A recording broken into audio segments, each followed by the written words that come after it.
Trains, of course, very popular part of our culture for as long as they've existed. They connected Canada from coast to coast.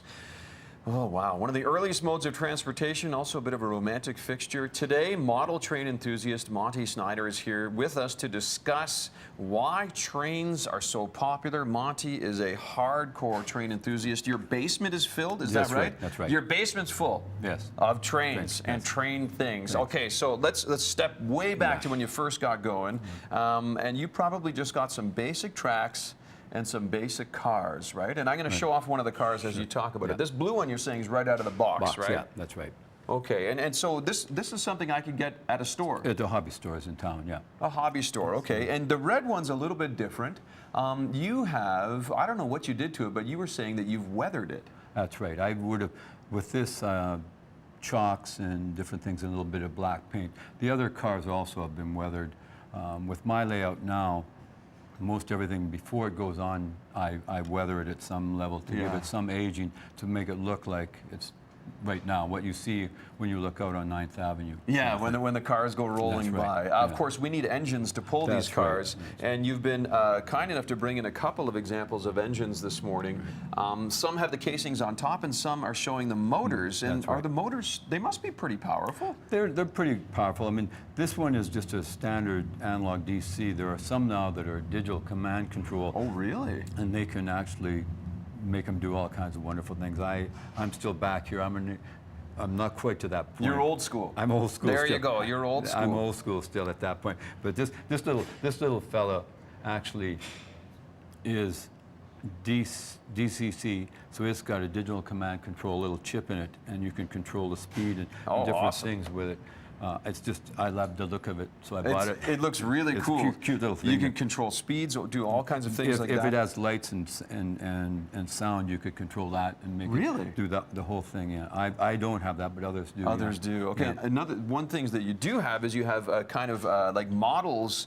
But these models, like, talk about how intricate the details are, because it looks incredibly lifelike. Look, there's even a person outside the bait shop. That's right.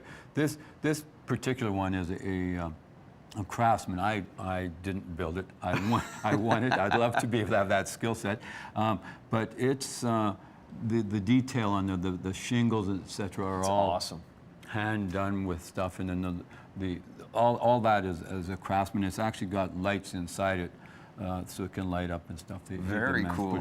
I'm going to hold this up so we can show this off, because this is something that Monty did create, kind of a diorama. Now describe what this is. Okay. The water is Envirotex, which is a two-part product that you see sometimes on tabletops and that. What I've done is painted below, put rock and little sticks and things. It's actually kitty litter is what those rocks are. And sticks, etc., and then built the water with that, and then the sides are plaster on cardboard. Oh, okay. And stuff, and you just put hydrocal, and then I've painted and made it look, hopefully, like a lake. Like a lake. It is, and there used to be, for people at home, there used to be a bridge that used to connect across here, so you'd see the train going over an artificial lake. Yeah, this was from my layout. I had it for 21 years, and when we moved, I made the mistake of telling my wife I wanted to change something. She said, okay, we're moving. So I had to rip apart, and so I kept this piece of it because she'd helped me actually build it, but that's why that one's there. The rest of it, I've gone to a whole new way of doing stuff. Really quick, can you pass to our viewers at home a website that's a great resource? Sure. If you go to calgarymodelrailway.ca, calgarymodelrailway.ca, that's the organization that I'm the current president of, and it will give you information on clubs in town, beginner stuff, that kind of stuff. Yeah. And Super Train, which is, I'm going to plug that because it's a big 2-day event. 11,000 people showed up last year, and it has displays, it has people explaining how to do stuff, and beautiful layouts and stuff. Yeah. Awesome. Well, thanks for coming in, Monty. Appreciate it. I can just imagine what your basement is like. Andy, how